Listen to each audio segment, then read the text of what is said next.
Alright, so welcome back to another driveway. We've got some new parts for the 4.8 liter that's going in the Crossfire. So we're going to take a look at what I got, and hopefully over the next few months I can continue amassing more parts. So then when we actually start throwing it into the Crossfire, there shouldn't be too many hiccups and slowdowns along the way. So anyways, today is an intake manifold. So stick around and see what it looks like.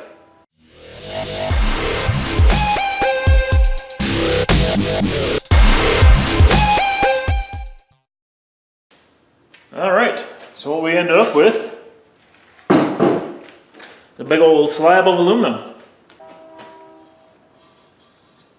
Now for the most part, this is that really cheap Speedmaster professional products, whatever you want to call it. It's one of those cheap intake manifolds, and a lot of people have been having troubles with getting them to seal and so on and so forth, but I decided I've got enough time and capability on my hands that I can make it work anyways. So I figure the cost savings will help out quite a bit. And one of the other drawbacks that you have with the big aluminum ones is kind of a heat soak issue, but since we're running turbo, we're going to have hot air anyways all the way after the intercooler, so I don't know, we should be relatively decent. If for some reason we're in a real dangerous heat zone, we might just look at putting a quick little 25 shot of nitrous or something on there for high speed runs or something, just to cool down the intake. But that's all if, when, and should. So anyways, let's just take a look at this guy here in a little more detail. So this is should be 96 millimeter one. We can just go grab the caliper and make sure.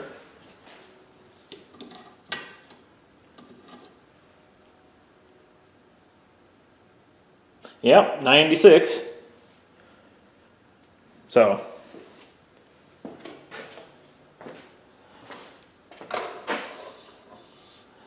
it's like a lot of people have been saying that the casting is really rough, but from what I can tell, it's actually not that bad of casting for Chinesium. But main reason why I wanted to go with this one is, for one, it's cheaper than an LS6 intake, and supposedly Hot Rod magazine tested this manifold and it actually was equal to, if not better than, the LS6, but take it for whatever. But anyways, most people stick with the truck intake on this type of thing, but let me go grab that thing and show you what we're looking at. That big plastic monstrosity there, that's what comes on all the truck intakes and all that type of thing, and they're good for whatever you want to throw at it. Like a lot of people have been running in the neighborhood of 20 psi on that thing, so you wouldn't need to go to any of those fabricated ones until you're about 1,000 horsepower, and we're not going to get anywhere close to that. But anyways, let's just take a quick run around the two intakes, and you'll be quickly easy to find that the differences here. All right, as you can tell, throttle body opening is quite a bit lower, and then you can see just the sheer height difference.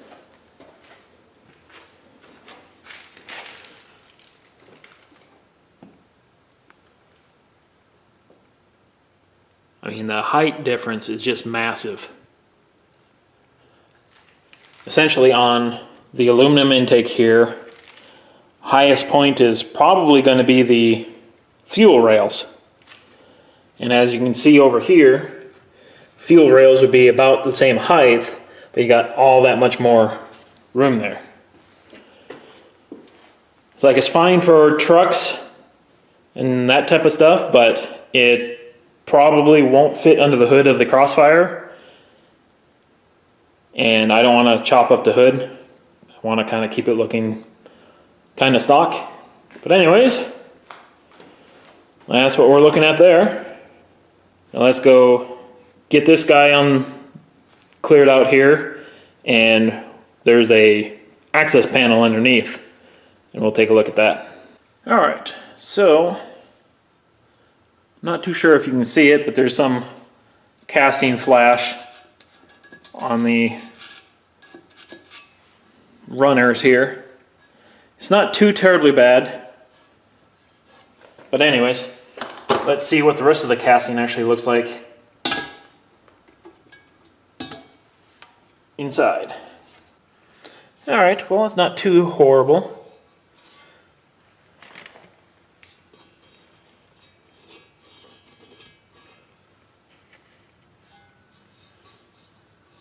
Like a couple weird little, not 100% sure what those little things are, but looks like someone kind of just lightly dremeled out a little bit of the super sharp flash, but looks like we got quite a bit of work to do to smooth all these twists and turns here. But so far the casting looks halfway decent. I've seen worse. Okay, now over here there's kind of like an epoxy or something smeared in there. I think it's just from epoxying these plugs, because at these two ends there's block-off plugs. So hopefully it's just from that, but we'll grind it down just to see.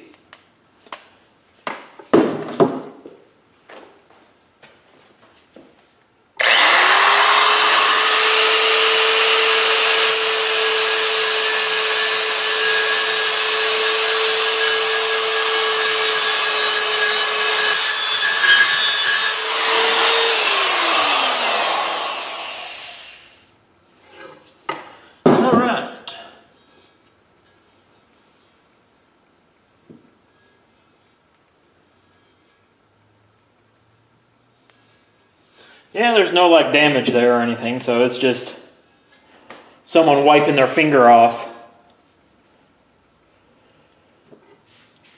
Like I said, you can't expect too much. I don't like this edge though.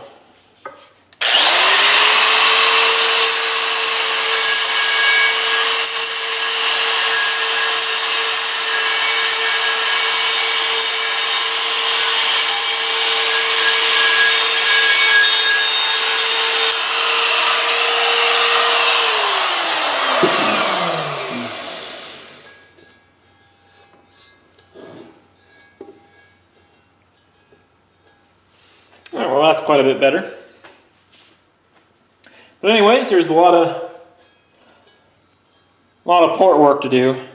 It's not like I'm going to go through and like try to fully port it to gain more power or anything. But just like the Tiburon intake, I'm just going to smooth out these transitions. It's like I don't want any turbulence added in here.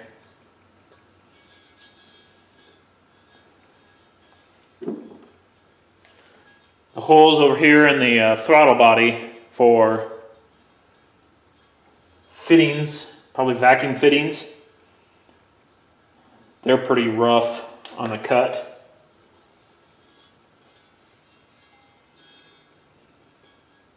But it's like you don't get too much for a couple $100. Now it did come with bolts and different things for that.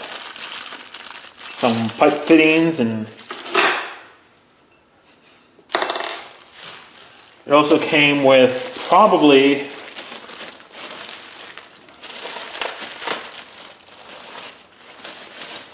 the world's crappiest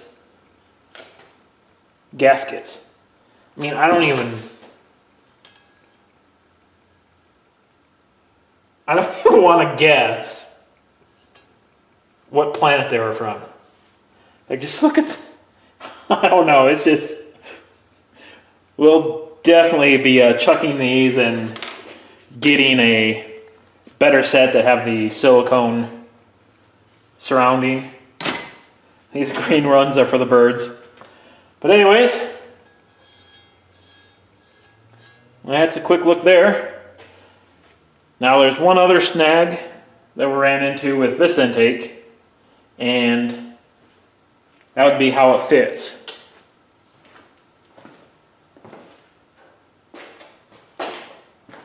It's like on the engine block you have your bolts coming up from the valley cover, and they're supposed to like tuck in here in these recesses, but I think they kind of screwed up where the recesses are and it doesn't 100% fit, but that's going to be easily remedied by just getting some flathead hex, and we'll just countersink the valley plate. But anyways, let's just throw this onto the engine block so we have a good idea what we're looking at. There, let's just throw on the stock.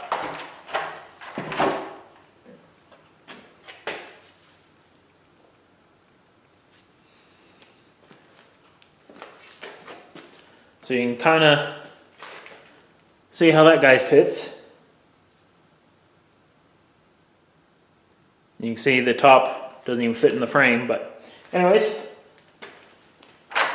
take that off.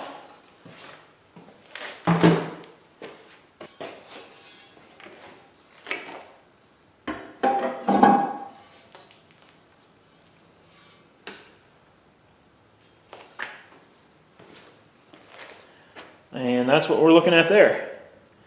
Now you can see the entire intake fits into the frame of the camera. But, like initial inspection, the angles aren't too horribly off.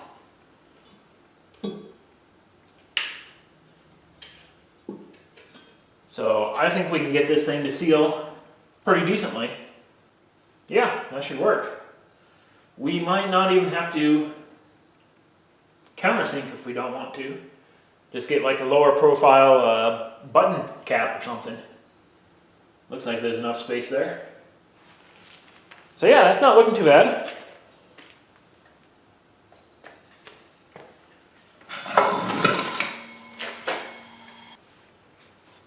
Now, most likely we'll have to get a different water pump.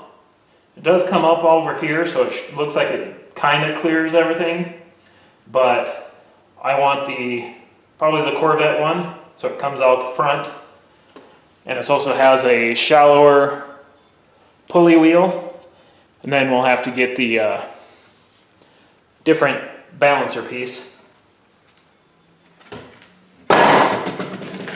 We'll probably get like a aftermarket pulley, because apparently a lot of this rubber doesn't work so well, but we'll worry about that in the future. And then when we throw the different cam in there, I've got the different front cover for it. That way it gets rid of this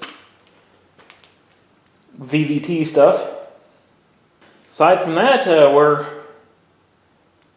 making progress.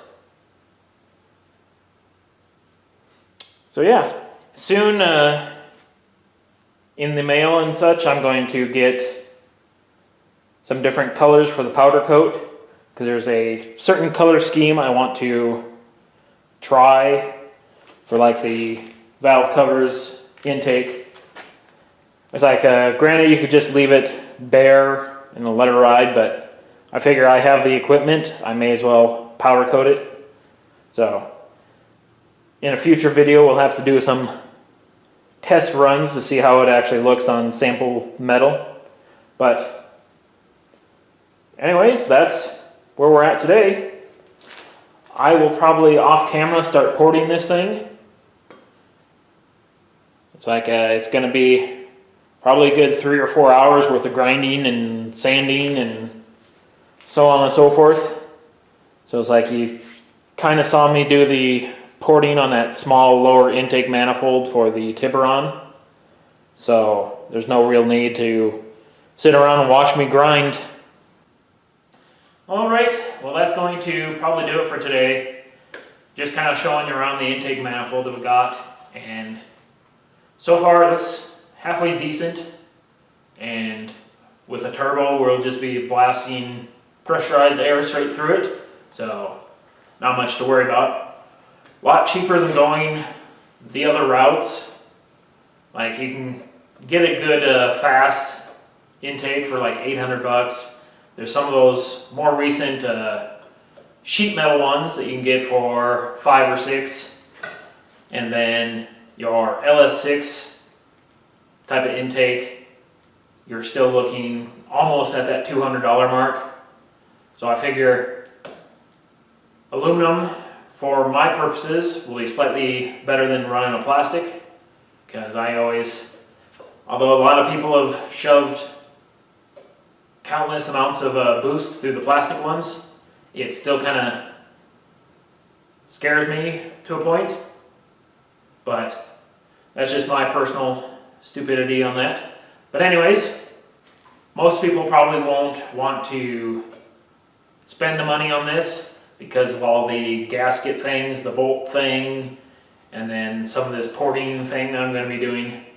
A lot of people don't want to spend that much time, but for me, I don't mind 3 hours of grinding. It's kind of a soothing practice. You just can grind away mindlessly.